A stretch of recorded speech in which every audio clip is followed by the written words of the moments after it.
गया, इसके लिए क्षमा करेंगे, लेकिन कुछ ऐसे इंपॉर्टेंट विषय थे जिस पर हमने कहा कि कुछ टिप्पणी करनी बहुत जरूरी है।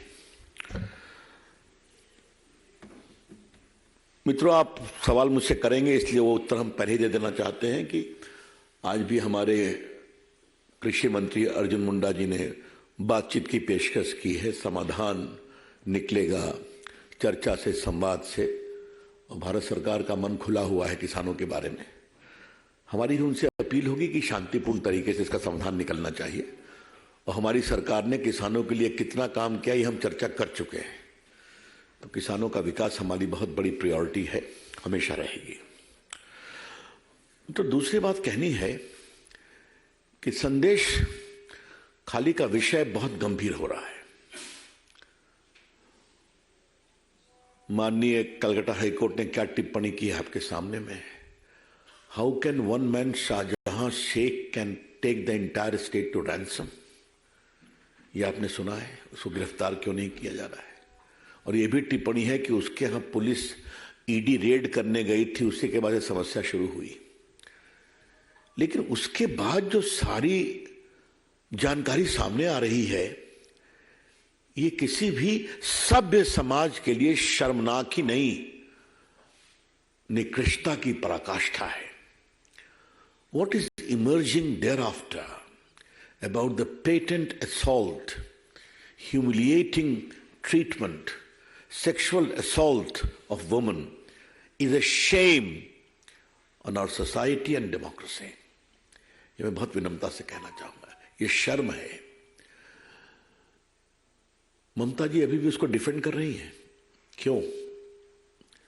अब मैं जरा रिकाउंट करूं कि आपने हमारे सुवेंदु जी को जाने नहीं दिया तो हाईकोर्ट के आदेश पर गए, तो महिलाएं कितना रो रो कर अपनी बात बता रही हैं। बहुत से दिल्ली के पत्रकार, महिला पत्रकार गई, उन्होंने उनको कंफर्म किया। मैं विशेष रूप से सारे मीडिया के लोगों का अभिनंदन करूंगा, दिल्ली के, किसी का नाम लेने की आवश्यकता नहीं, जिस तरह उन्होंने कवर किया और अपने प्रतिनिधियों को भेज करके कवर कराया है। वो सबों ने एक ही बात कही है। एक पत्रकार को गिरफ्तार भी कर लिया गया। ये क्यों है?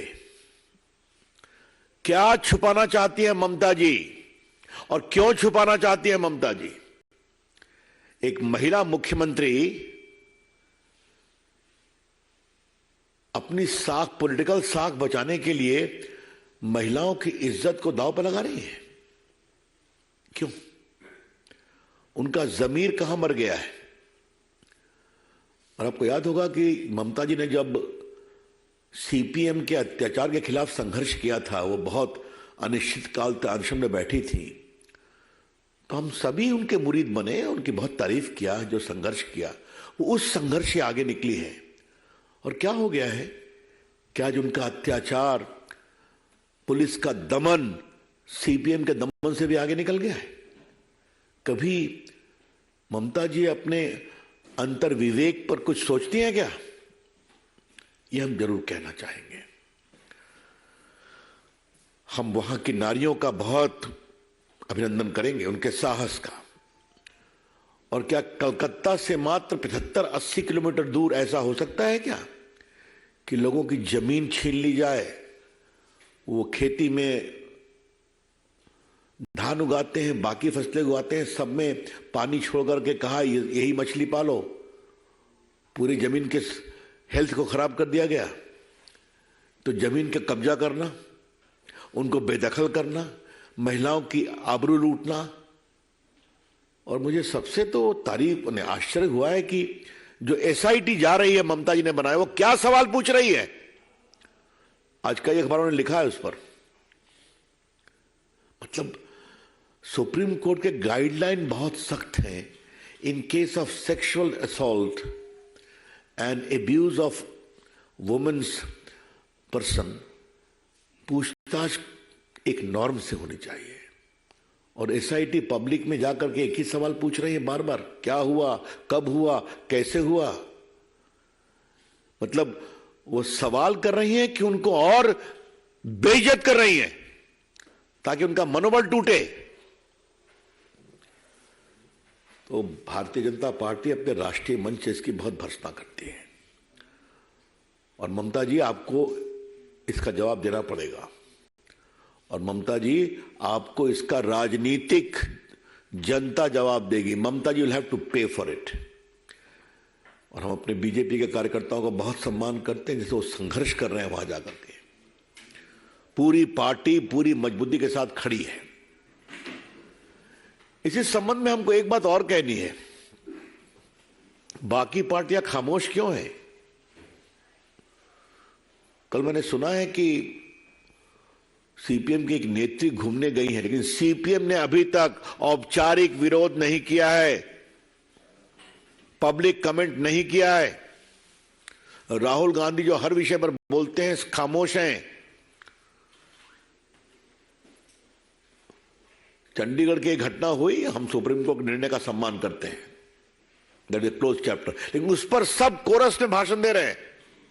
आप देख लीजिए आज अखबारों में चंडीगढ़ के डेवलपमेंट पर सबों की टिप्पणी है, लेकिन सैकड़ों की संख्या में सोनाखाली में माताएं, बेटियां, बहनें उनकी आबरू लूट रही, इस पर सभी खामोश हैं।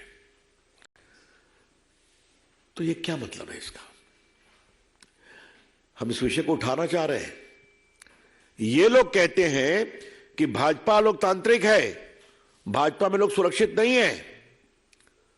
आज आपके राज्य में महिलाएं सुरक्षित नहीं है। सरकार के पूरे पुलिसिया ताकत से उनको दमन किया जा रहा है। राहुल गांधी खामोश है, सोनिया गांधी खामोश है, ममता जी का मैंने बताया, वामपंथी खामोश है, महान विभूति अरविंद केजरीवाल खामोश है। तो ये है इनके दोहरे मानदंड, the sheer hypocrisy and utter double standard of these opposition parties is self-evident. ये क्या नारी की बात करेंगे? और हमें गर्व है कि हमारी सरकार जब बात करती है बेटी बचाओ बेटी पढ़ाओ का, नारी सम्मान की बात करती है, तो करके दिखाते हैं। लेकिन इनकी करने की बात तो दूर, एक टिप्पणी भी नहीं है कि हम संदेश खाली में जो हो रहा है उसे हम दुर्भाग्यपूर्ण मानते हैं। इतनी भी हिम्मत नहीं है कहने की, हमें लज्जा हो रही है, इतनी भी हिम्मत नहीं है कहने की। तो इसे क्या कहा जाए? बीजेपी सारे बिखरते हुए इंडिया गठबंधन के नेताओं से एक सवाल करना चाहती है, आप क्यों खामोश हैं? क्यों खामोश हैं? क्या देश की संदेश खाली की बहनों माताओं की इज्जत का कोई आपके लिए पैमाना नहीं है क्या? ये उठाना चाहेंगे। वैसे मित्रों, मैं एक बात आपसे और कहूंगा, ये वोट के लिए लोग किसी सीमा तक जा सकते हैं। याद होगा ना, 3 तलाक पर भी खामोश थे लोग, सबों ने मिलकर विरोध किया था।